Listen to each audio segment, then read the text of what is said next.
I am Blossom Benedict, and we're here for another talk with the author of Access Consciousness Publishing. I'm here with Lisa Henriksson today, who just wrote this brilliant, beautiful, delicious book, I Was Supposed to Be Happy. For anyone who's lying awake at night wondering if there's more to their life, Lisa's here to talk to you about that there is. So thanks for being here, Lisa. Thank you for having me.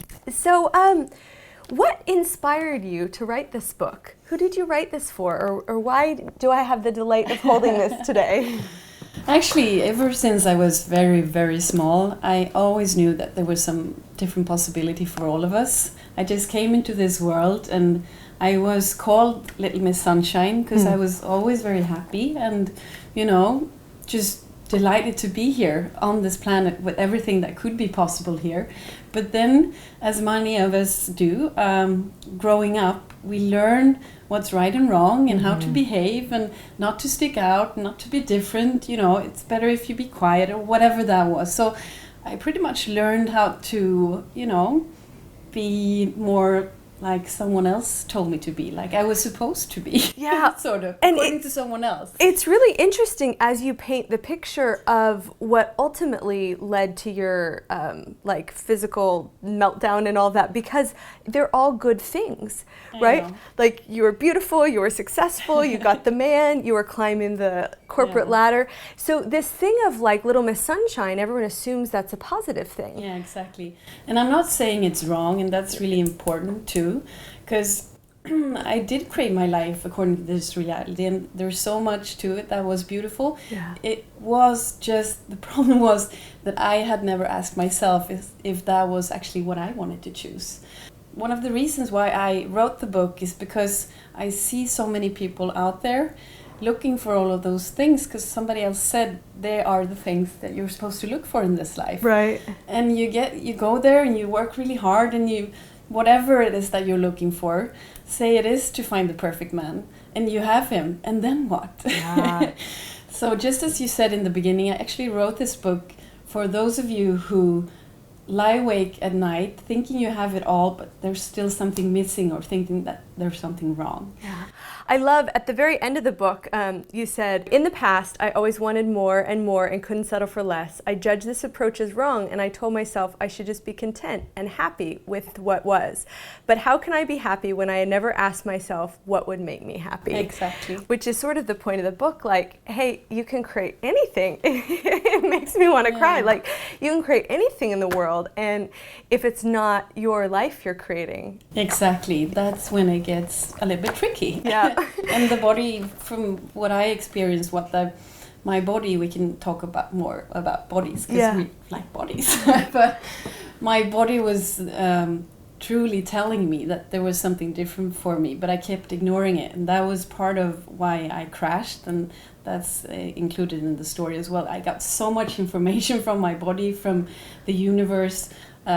So many signals saying, hey, this is possible, you can choose this instead. But I was so, you know, this is the roadmap, this is what someone else says. Yeah. And the thing was that I didn't even know that, you know, I cut off my awareness of what could actually be possible. So I wasn't even questioning that I was feeling, my body was hurting. It was just like, that was the way you were supposed to be. Yeah. You wake up in the morning, you long for Friday because maybe Friday you can have a little bit fun, and then it's Sunday and you long for the weekend again, and you know, whatever that is, it was just the way it was. Yeah. Sadness, pain every day, you know, and that was also part of it, because what I judged about me was, like you said, I created a lot from this reality that looked like the perfect package, but I was still so unhappy inside. Yeah. And I didn't even know it. But that was the weird part. Yeah.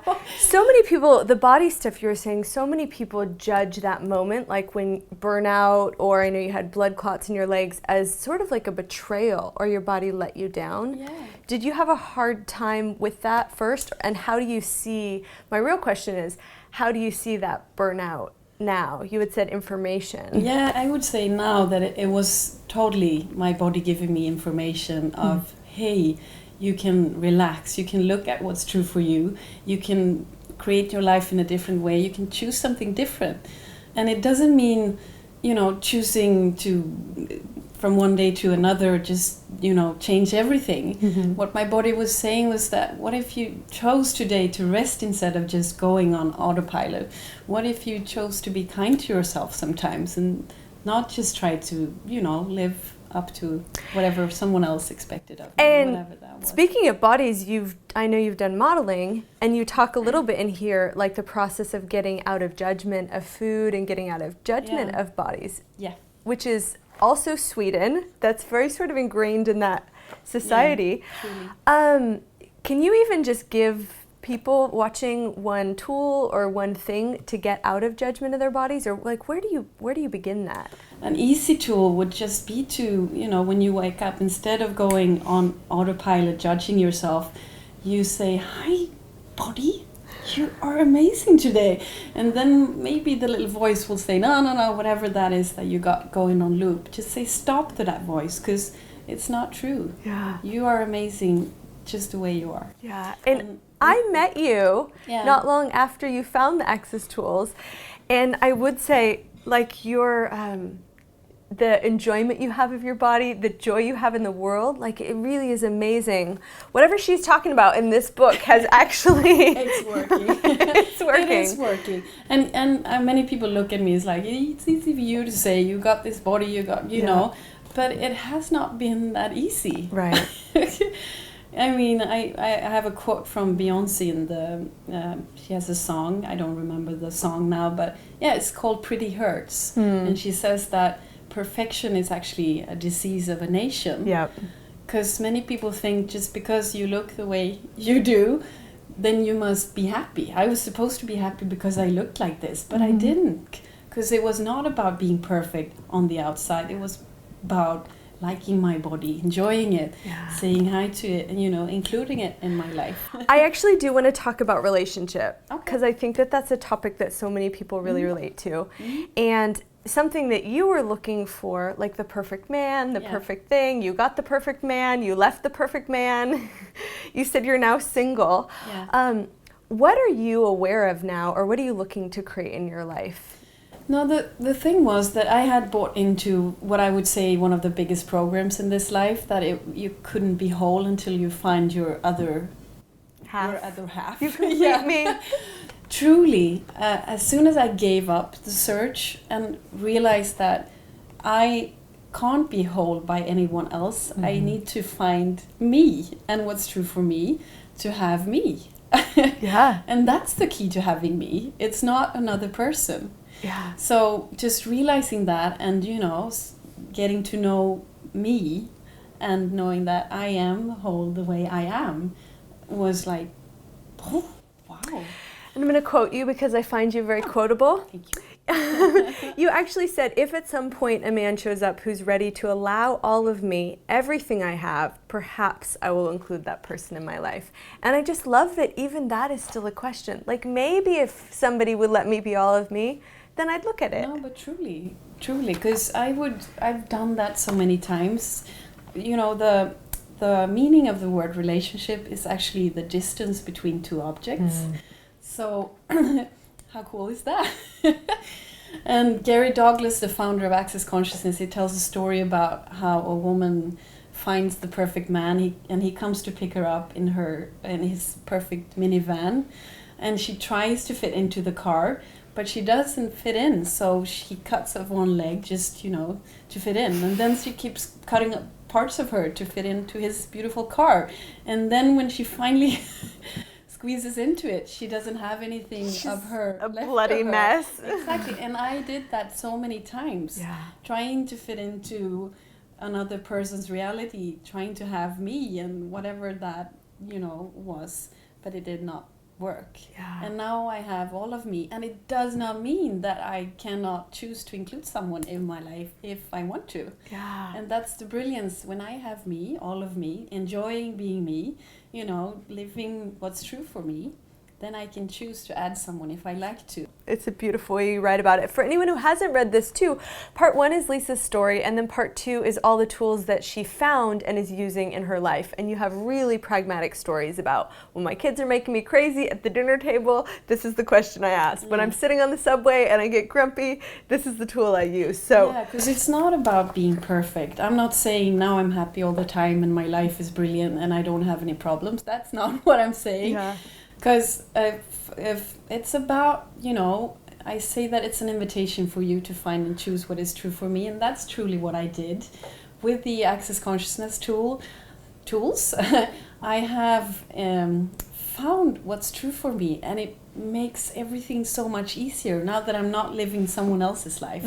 You can change it or just realize that you're aware of something. There's so many of the tools that There are, and you give them, the second half is full of your stories of them, and then there's a glossary at the end if you're like, I just need a tool to use today. It's really so beautifully set up. Why I included my story is not very relevant in itself, but what I see from talking to people traveling around the world, it's that so many people think that if they could only have what I actually had, they would be happy. So they keep searching, just the way that I did, for something that someone else said, instead of, truly trying to find what's true beyond all of that. And so many people achieve that status, and they work to create millions of dollars, and then they go, oh, money doesn't make you happy. It doesn't matter how many people tell us that. No.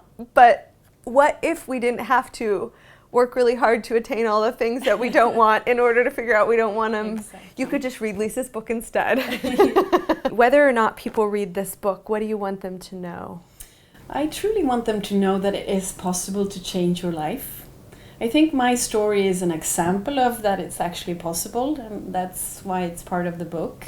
But it is truly possible. And wherever you bought into that, I have my life, and someone told you somewhere that it's not possible to change whatever, that it's not true. So what if asking you shall receive is actually possible? And for me, it's not, like a man or a woman sitting somewhere saying, yes, you can have this because you asked. It's actually because we are these magical beings. And I truly found that it's true. Whatever it was that I knew when I was coming to this beautiful planet, what was possible for all of us and how amazingly awesome we all are, that is actually true. And it is, we are magic. I love it. Yeah. Well, if you are not familiar with the Access Consciousness tools, they are the tools that Lisa has used to change so many areas of her life, and this truly is one of the most digestible, easy to understand portals, entries into the Access tools. So check it out. If you are familiar with the Access tools, her stories are really a fresh way of playing with them and using them. So thank you so much for both writing this book and for being here to talk to us today. Thank you. What would it take for this to be everywhere in the world? It will.